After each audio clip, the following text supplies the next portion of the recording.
want to go back to the original question that I had asked you. Which form of human trafficking do you find to be the most deplorable, most horrendous,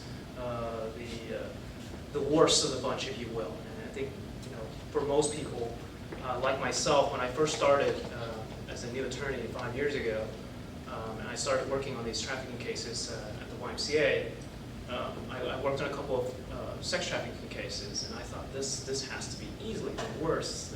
These women were subjected to forced prostitution. I mean, they were used every night, 8 hours.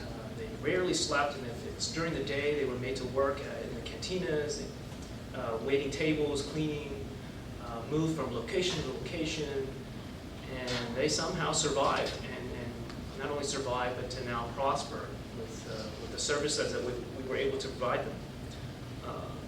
And so for those several years that I was focusing just on doing human trafficking, that was my mindset. And then, the different types of trafficking cases that I saw, the labor trafficking, some of those individuals that worked in the agriculture industry that were made to work, 16-hour days, and the moment that they arrived in the United States, they were smuggled in, and all of their documents were kept, and they were held at gunpoint a lot of times, and forced to go out and work in the fields, and then they were driven back to a hotel that they had to share with about 20 other individuals, and they would do this every single day. And one of the clients that I helped was a 15-year-old kid that managed to escape from the hotel while the men who had been watching them, they were drunk, and so they passed out, and he managed to slip out. He ran away, and he found help somehow, and the FBI rescued him and put him into the juvenile system. And for years he languished because nobody knew what to do. Nobody knew what legal avenues to seek for him. And so just before he turned 18, a lawyer did figure out, hey, there are some things that we can do to help him. And eventually he did end up at the YMCA. And for years, through 3 different lawyers, they tried to help him, but he would disappear at times, which made it a lot, very, very difficult. And as I was in the middle of his case, again, he would disappear. And I didn't see him until I eventually left the Y and came to work for BPSOS.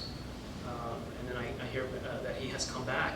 And eventually, this now 4th lawyer that has worked on his case eventually was able to file his case, and he just got his T visa, so he can legally stay here and work. But he's been here for several years now. That's not even the most interesting story. The backstory to that is that he used to be a trained paramilitary specialist. This 15-year-old kid was trained as an assassin in the El Salvadoran government.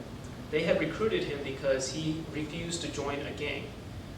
One of the initiation that he was forced to do was to go and kill his uncle, and he refused to do that. So he fled, and he joined the army as a way to escape. And because he was physically fit and he was capable, they trained him as a paramilitary specialist to go on these secret assassinations. Of course, he couldn't talk about any of that stuff. And I think at 15 years old, you're probably just traumatized from having to realize that you were just forced into the life that you are. And so that's, imagine how much he has gone through in the many years that he had to endure the thought of losing. I forgot to mention that almost his entire family had been wiped out. That's why he had been forced into the gang, because the gang had killed most of his family. And since he remained, they forced him to join the gang, and he refused. So, a lot of these very, very interesting stories. Now, to get back to the question, I helped a Cambodian girl a couple years ago. The YMCA called me back. I was not at Bo People, and I said, I have an interesting case, and we can't seem to get much traction on it. She's from Cambodia. She had married an individual. She had paid for the privilege to marry this individual to fake a green card application so that she could come over and live over here and be able to work over here, and then to eventually send the money back to her family. She grew up in a very rural part of Cambodia.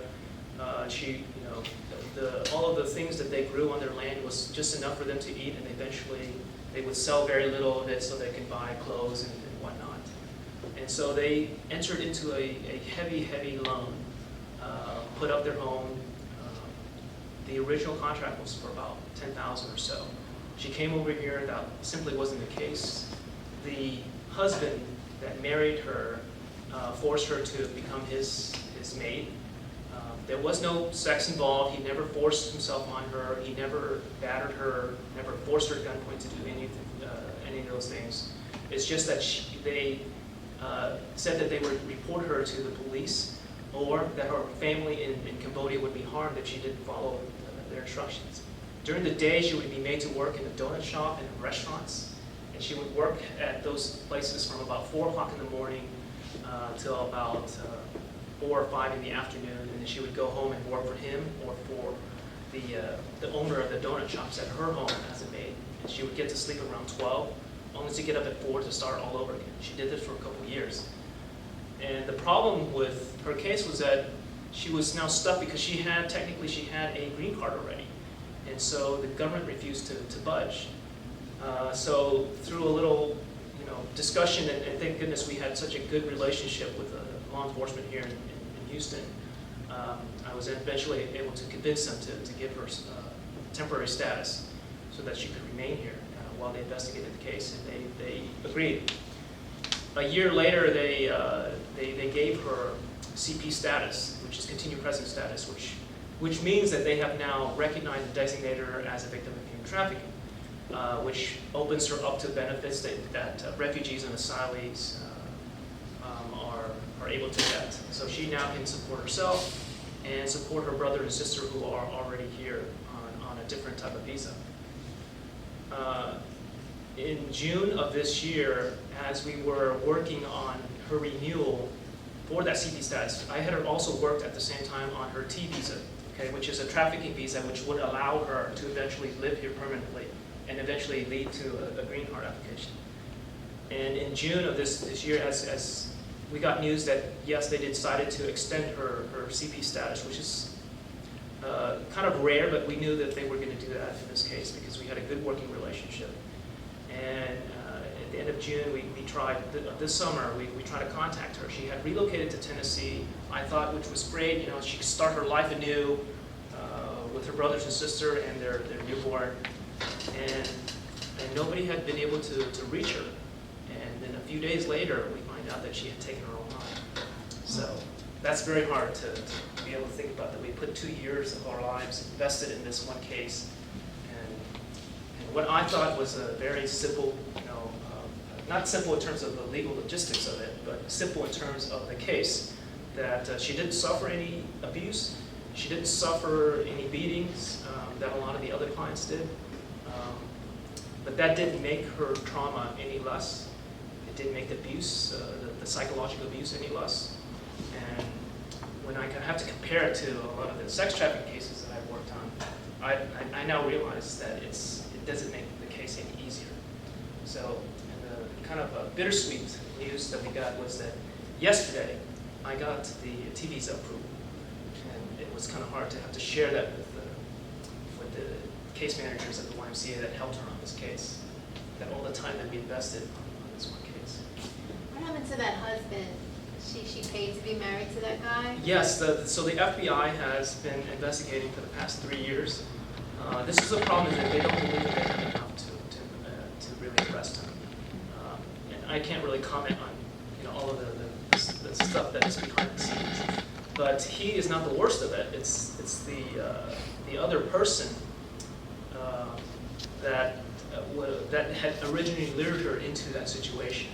So she has sources back in Cambodia, individuals back in Cambodia, resources back there that continue to put pressure on her family, the girl's family. So we think that may have contributed to the reason. So that she carried a heavy burden for many, many years. Yeah, I mean, that's tough when you know that we knew what was going to happen. We knew that we did the best job that we could, but the results wasn't what we wanted. So I hope that at least goes back to the question that I asked, which type of case or which type of form of human trafficking you find to be the worst, most deplorable. Well, it's really, really hard to say. It's very case dependent, and you have to really think about the context of the case to really. Thank you everybody for coming, and thank you to Second Cup for hosting this evening and for joining the fight against human trafficking. I really appreciate your time here. I think that's the most valuable thing that you can contribute is your time. And I want to leave you with three things: instigate, educate, donate. Okay? You want to start this conversation with your elected officials, the companies that produce a lot of these products, because as I said, there is a cost to everything, and it's not just the dollar, the price on the little sticker right there. Okay, educate your friends, your family, start up a conversation. It's always thought-provoking when they don't know a lot of these issues, and you can say, "Hey, I learned something," and hopefully you will take the next step and educate yourself about more about the products that you buy, more about the other individuals and the other organizations that are involved in this fight. And of course, to donate your time and your money to contribute to a lot of these good causes, because it's a $32 billion industry that we're fighting against, and we certainly don't have that kind of resources. Okay, so thank you very much.